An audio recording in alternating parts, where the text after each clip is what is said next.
I've often said that I wished people could realize all their dreams and wealth and fame, and so that they could see that it's not where you're going to find your sense of completion. हजारों ख्वाहिशें ऐसी कि हर ख्वाहिश पे दम निकले, बहुत निकले मेरे अरमान लेकिन फिर भी कम निकले। एक और एपिसोड में हाजिर खिदमत। ह्यूमन सोसाइटी के अंदर शायरी का क्या मकसद है? मैंने इसके बारे में बहुत सोचा, आर्ट के ऊपर भी हमेशा डिस्कशन होती ही रहती है, लेकिन जो एक जहन में मेरे चीज़ आती है वो है प्रिजर्वेशन ऑफ विजडम। यानी इंसान होने के लिए जो विजडम दरकार है उसकी प्रिजर्वेशन की जाती है शायरी के ज़रिए। मेरे ख्याल में पुराने ज़माने में जो बुशमैन होते होंगे हंटर गैदरर सोसाइटीज़ में, वो इन्हीं चैंट्स के ज़रिए, हिम्स के ज़रिए अपने आने वाले बच्चों को, अपनी अगली नस्लों को समझाते होंगे कि भाई ज़िंदगी करना है तो कैसे करना है। और शायरी प्रॉबेबली इसी तरह एक फंक्शन के तौर पर आगे बढ़ती थी। अब हुआ ये है कि वो शायरी का फंक्शन तो ख़त्म हो गया है, और जो मशहूर लोग हैं जिम कैरी जैसे, उन लोगों ने विज़डम की दुकान जो है अपनी झमका ली है, जबकि जो शायर बेचारा है वो और मसाइल में पड़ गया है। यानी वो ये विज़डम की दुकान के बजाय जो उमूमी बातें हैं उनमें उनसे लड़ रहा है, उनसे जूझ रहा है। तो मैं ये सोच रहा था कि ये क्या हुआ पहले ज़माने में। अगर आप देखें हिकायात सादी और आप कह लीजिए दोहे जो थे कबीर के, या अबुल अला मुअर्री की शायरी, या उमर ख़याम की शायरी, सारी चीज़ें जो हैं इनके अंदर एक ज़बरदस्त बात होती थी। वो ये कि इंसान होने के लिए, ज़िंदगी करने के लिए जो विज़डम दरकार होता था वो प्रेजेंट किया जाता था अगली आने वाली नस्लों को। तो जैसे चलती चक्की देख कर लगा कबीरा रोए, दो पाटन के बीच में साबुत बचा न कोई। या उमर ख़याम की मिसाल ले लीजिए कि कहते हैं अब्र आमद व बौज़ बर सर सब्ज़ गिरीस्त, बेबौद ये गुल रंग नेमी बोयद ज़ीस्त, इन सब्ज़ की इमरूज़ तमाशागह माँ است था सब्ज़ ये खाक माँ तमाशागह कीस्त। या कहते हैं कि चुन ओहदे नेमी शवद कसी फरदारा, हाली खुश दारीन दिल पुरसौदारा, मैनूश बे महताब ऐ माह के माँ बसियार बेतौबत मन नयाबत मारा।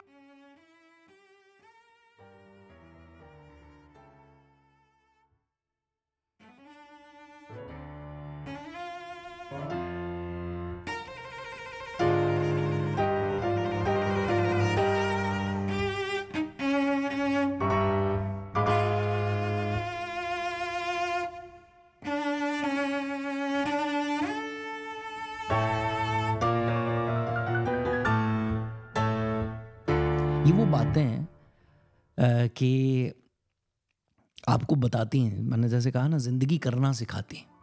तो आज की जो ये है ना दुकानदारी वाली शायरी, यानी काफ़िया पैमाई है और बस एक काफ़िया पकड़ लिया और उसके ऊपर ऊट पटांग जो हैं वो शेर लिख दिए और शायरी हो गई। तो वो जो विज़डम का फंक्शन है, जो प्रॉबेबली द मोस्ट इम्पॉर्टेंट चीज़ थी, वो ख़त्म। उस्ताद हमारे हमेशा ये बात करते हैं कि यूनिवर्सैलिटी लाओ, ऐसी बात करो जो हर इंसान के लिए कुछ ना कुछ लेने को हो उसमें। तो मैं ये दावा तो नहीं करता कि सिर्फ यही मकसद है, लेकिन कम अज़ कम ये मकसद होना ज़रूर चाहिए, वन ऑफ दम। कहते तो हैं अगरचे कि अभी भी शेर का दौर रहा है, लेकिन आई बेग टू डिफ़र। ये अब एक बड़ी एक स्पेशलाइज्ड सी फील्ड हो गई है जहाँ पे ये उमूमी लोगों की बात नहीं है। यानी अगर आप किसी यंग बच्चे से पूछें कि वो शायर बनना चाहता है, तो ऐसे आपको बहुत कम बच्चे मिलेंगे जो शायर बनना चाहते हैं। यानी अनकूल सी चीज़ एक हो गई है ना, शेर कहना अनकूल है। लेकिन अब वही, लेकिन विज़डम दरकार है ना। तो अब वो विज़डम जो है वो जिम कैरी जैसे लोग जो हैं उस खला को पुर कर रहे हैं, जबकि हमारे अपने माशरे में ऐसी बहुत से लोग हैं जिन्होंने ऐसी प्यारी प्यारी, जैसे अभी मैंने आपको दोहा सुनाया ना, चलती चक्की देख कर लगा कबीरा रोए, दो पाटन के बीच में साबुत बचाना कोई, कैसी मज़े की बात है। और ज़िंदगी की का जो मवक्कत होना है उसको कैसे प्रेजेंट करती है کہ کوئی نثر جو ہے اس کے مقابلے میں ایسی بات نہیں کر سکتی. یہ کہ اب نصاب ایسا ہمارا برا بنا ہوا ہے شاعری کا کہ چیزیں جو ہیں وہ بورنگ ہو جاتی ہیں, نئی نسلیں جو ہیں وہ ان کو پسند نہیں کرتی. میرا مقصد یہی ہے کہ اگر ان ویڈیوز کے ذریعے میں کسی ایک بچے کو بھی یہ کنونس کر سکوں کہ بھیا جو ہمارا معاشرہ ہے, ہمارے بڑے بوڑھے جو ہیں, اجداد ہیں, بچوں کے لیے وہ بہت کچھ ایسا لکھ کر گئے ہیں جو قابل ذکر ہے اور اس کے ذریعے آپ زندگی کرنا سیکھ سکتے ہیں. تو جب کسی مشہور فلمی ستارے کی, کرکٹر کی آپ کوئی میم فارورڈ کرنے لگیں جو وزڈم کے بارے میں ہو, تو یہ جو بیچارے لوگ ہیں, حافظ, سعدی, مولانا یا غالب, میر, امیر مینائی, داغ, ان لوگوں کو بھی تھوڑا تھوڑا وقت دیجیے کیونکہ یہ آپ کو زندگی کرنے کے بارے میں بہت کچھ سکھا سکتے ہیں. سلامت رہیے. Because ultimately, we're not the avatars we create. We're not the pictures on the film stock. We are the light that shines through. All else is just smoke and mirrors, distracting, but not truly compelling. اے مشتمل نمود صور پر وجود بہر, یہاں کیا دھرا ہے خطرہ و موج و غبار.